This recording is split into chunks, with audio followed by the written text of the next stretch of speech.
Hercule. En Grèce, sur le mont Olympe, Zeus et Héra s'apprêtent à fêter la naissance de leur fils. Hercule est un adorable bébé, mais il est aussi incroyablement fort. Pour lui tenir compagnie, son père lui offre un gâteau très spécial, un petit poulain ailé. Il s'appelle Pégase, et il est pour toi, mon fils, déclare Zeus. Hélas, Hadès, le dieu des enfers, prépare un mauvais coup. Bientôt, je me débarrasserai de ce bébé et je deviendrai le maître de l'univers, affirme-t-il.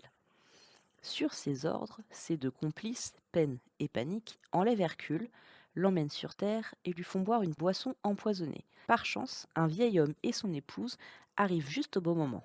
Hercule est sauvé. Mais à cause du poison, l'enfant est devenu mortel. Il ne peut pas retourner sur le mont Olympe.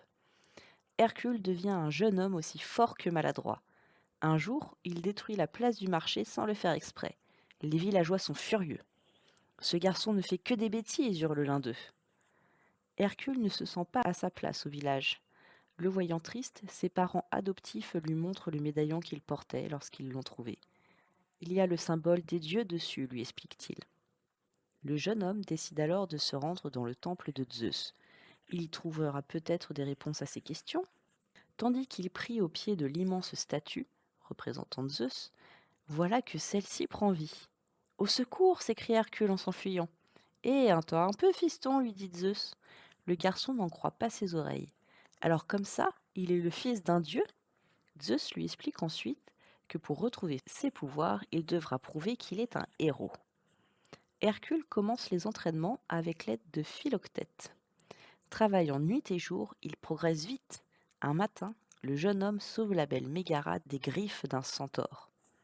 Une autre fois, il affronte avec succès un horrible dragon doté de plusieurs têtes. Hercule a vraiment mérité son titre de héros. Malheureusement, Hadès n'a pas dit son dernier mot. Il prépare sa vengeance avec l'aide de Mégara. Mec, chérie, lui dit-il, ce maudit Hercule doit bien avoir une faiblesse. Débrouille-toi pour la découvrir. À cause d'un accord passé autrefois avec Hadès, la jeune fille n'a d'autre choix que de lui obéir.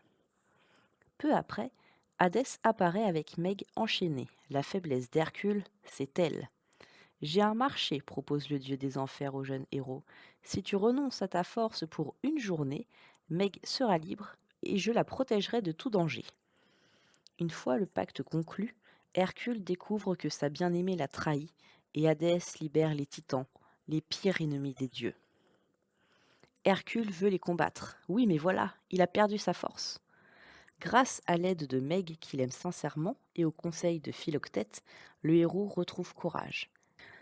Mais dans la bataille, Mégara est blessée. Cela signifie qu'Hadès n'a pas respecté son pacte. Hercule retrouve alors sa force. Il réussit à débarrasser l'Olympe des titans et à sauver sa belle.